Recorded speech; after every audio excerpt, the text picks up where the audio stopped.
सभी का मेरे चैनल पर बहुत बहुत स्वागत है। आज मैं आपको जो कहानी सुनाने जा रही हूँ उसका शीर्षक है भैंस के कान वाला राजा।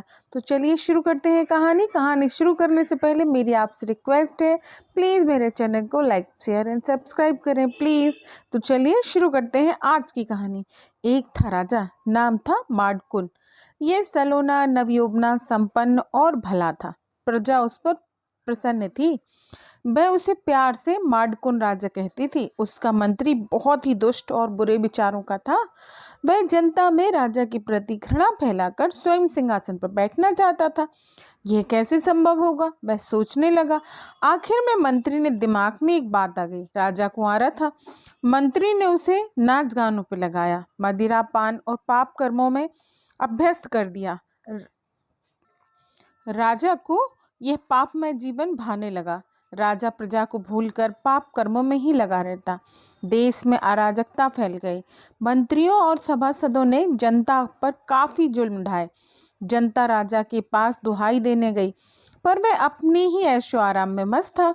एक दिन राजा शिकार खेलने चल पड़ा और एक जंगल में पहुंच गया। वहां उसने एक हिरनी देखी और घोड़ा उसी के पीछे दौड़ा दिया। हिरनी के पीछे घोड़ा दौड़ते दौड़ते वह बहुत दूर निकल गया। शिकार करके जब वह वापस आने लगा तो रास्ता भूल गया। राजा बहुत ही सघन जंगल में पहुंच गया।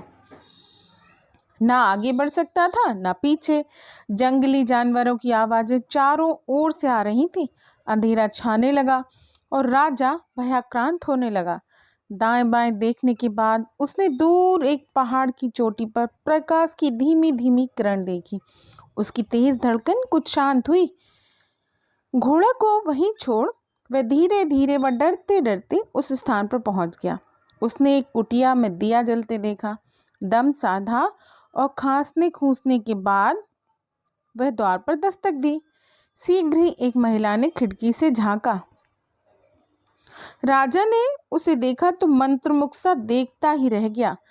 वह जैसे इंद्र की सभा की कोई अप्सरा थी। उसके चेहरे से आभा की किरणें उठ रही थीं। राजा ने कहा, मैं एक यात्री हूँ, मुझे रात के लिए शरण चाहिए। इस सुनसान जंगल में रात गुजारने के लिए कोई स्थान नहीं। जगत नित्यांता की जगह को भाग्य के दाने, इनकी मांगे नहीं रहती। जो कुछ मेरे पास तैयार है वह मैं प्रस्तुत करूंगी, परंतु रात को मैं कुटिया के अंदर रख नहीं सकती। मैं इस कुटिया में अकेली हूँ। मेरे पति पूर्णिमा स्नान के लिए कुठियार गए हैं। यदि वे देर से आए तो अंदर रहोगे, यदि वे नहीं आते तो तुम्हें रात दालान में गुजारनी पड़ेगी। राजा इस रति से भी सुंदर नारी का कथन सुनकर प्रसन्न हुआ। नारी के अकेलेपन ने उसके अंदर के सुप्त पापी को जगा दिया, पर बाहर से वह साधु बना रहा और दालान में लेट गया। आधी रात हुई, गृह स्वामी भी नहीं लौटा। राजा अपने रंग में आने लगा।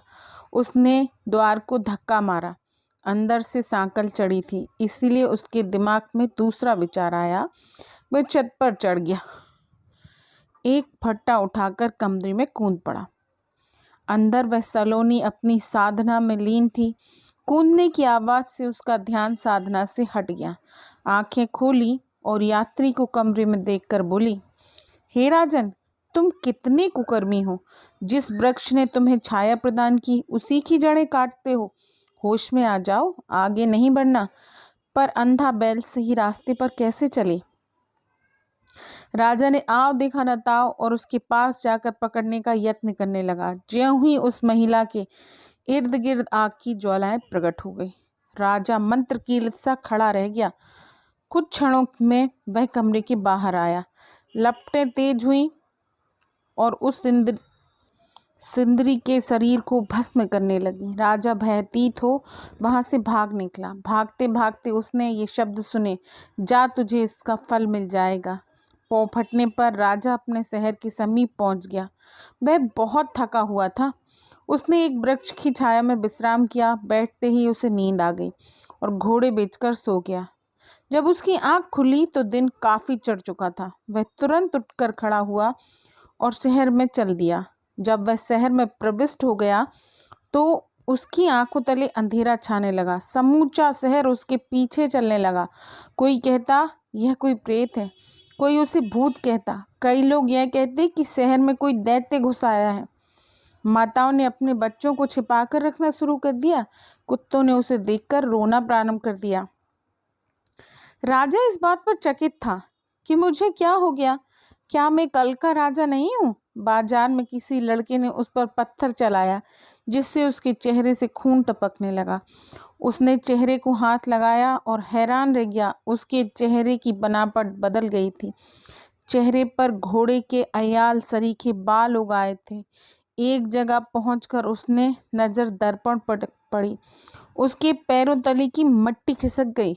उसने देखा कि उसके कान की जगह भैंस के कान उगाए हैं और चेहरे पर चितकबरे घोड़े की दुम जैसे लंबे बाल आ गए हैं। आंखें अंदर धंस गई हैं और नाक व मुंह बंदर के मुंह जैसा हो गया।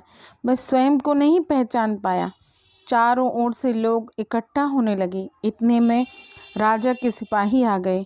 उन्होंने उसे रस्सों से बांध लिया और कारागृह ले गए।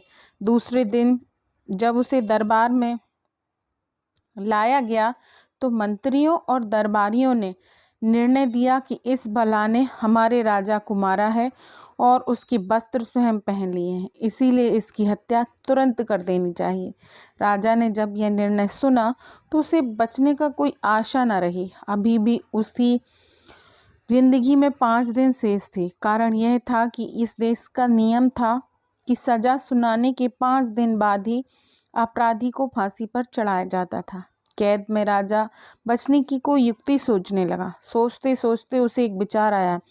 दूसरे दिन जब जेल का कर्मचारी उसके लिए भोजन लेकर आया, वह किवाड़ के पीछे छिप गया। ज्यों ही नौकर अंदर घुसा, राजा उस पर टूट पड़ा, उसका मुंह बंद कर चित्त कर दिया और उसे रस्सी से बांधकर उसके कपड़े उतारे। इन कपड़ों को पहनकर टोकरी सिर पर उठाकर तथा सिर पर रुमाल बांधकर बाहर आ गया। किसी को संदेह ना हुआ। भागते भागते राजा एक जंगल में पहुंचा, जहां वह एक गुफा में छिप गया। दिन के उजाले में गुफा में ही छिपा रहता और रात के अंधेरे में बाहर निकलकर जंगली फल तोड़कर खाता और इसी तरह दिन गुजारता। सख्ती और मुसीबत वह अधिक समय तक बर्दाश्त ना कर सका। वह दिन ब दिन कमज़ोर होता गया। आंखों की रोशनी कम होने लगी। जब गुफा में बहुत समय तक रहने से उसके बाल लंबे हो गए और उसके कान बालों के नीचे छिप गए, तब मुंह पर राख मलकर राजा साधु भेष में गुफा के बाहर आ गया। अब वह गांव तथा शहरों में घूमने लगा। कभी कोई दाता उसे खिलाता और कभी वह खाली पेट ही सो जाता। दिन में साधु बनकर घूमता और रात में आँखों से गंगा जमुना बहाता। एक दिन राजा अपने शहर पहुंचा। अपने महल को भी जी भरकर देखा। दिल में कटारें उतरने लगी। उच्छ्वास भरकर आगे बढ़ा। आधी रात को राजा आसमान को एकटक देख रहा था। कहीं से एक साधु अपने में मस्त गाना गाता हुआ आया। भैंस के कान हैं माड़ कान राजा के, कुठियार बन जब पहुँचवे वे पापी काया को रगड़ रगड़ जब साफ करे, तभी भैंस के कान गायब हो जाएंगे। राजा सोच में पड़ गया, जैसे उसने कोई आकाशवाणी सुनी हो। उसका मन कुठियार जाने को मचला। अश्रुधारा बह निकली। सूर्योदय होने पर यह कुठियार बन की ओर चल पड़ा। जब राजा अच्छा बल पहुंचे तो यहाँ से यह घुटनों के बल कुठियार तक आया। जंगल में घिसटते घिसटते राजा का सारा शरीर रक्त रंजित हो गया। जब राजा कुठियार पहुंचा तो काफ़ी थक गया था। चश्मे के किनारे पर बैठते ही उसे नींद आ गई। उसने एक सपना देखा। उस तपस्विनी को इसने एक भव्य नौका में देखा।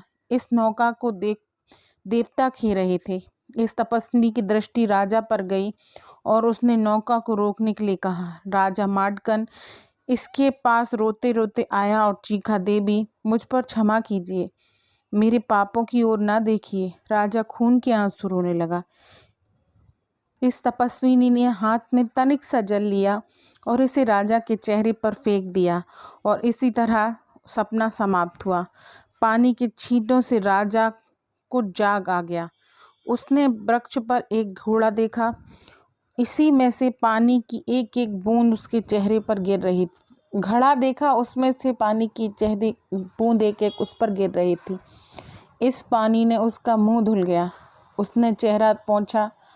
उसका हाथ जब कान की ओर गया तो देखा कि कान अपने आप कान में परिवर्तित हो गए। चश्मे के पानी में अपना प्रतिबिंब देखा तो पाया कि उसकी अपनी शक्ल आ गई। भगवान के प्रति धन्यवाद ज्ञापन किया और अपने पापों के लिए क्षमा मांगी।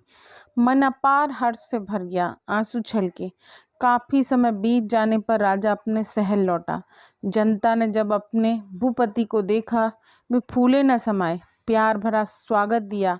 शहर में दीपमाला हुई और राजा फिर सिंहासन पर बैठ गया। सिंहासन पर बैठते ही राजा ने मंत्री को फांसी देने की आज्ञा दी। ये थी हमारी कश्मीरी लोक कथा भैंस के कान वाला राजा। मिलते हैं ऐसी ही किसी अगली कहानी में। तब तक के लिए राधे राधे।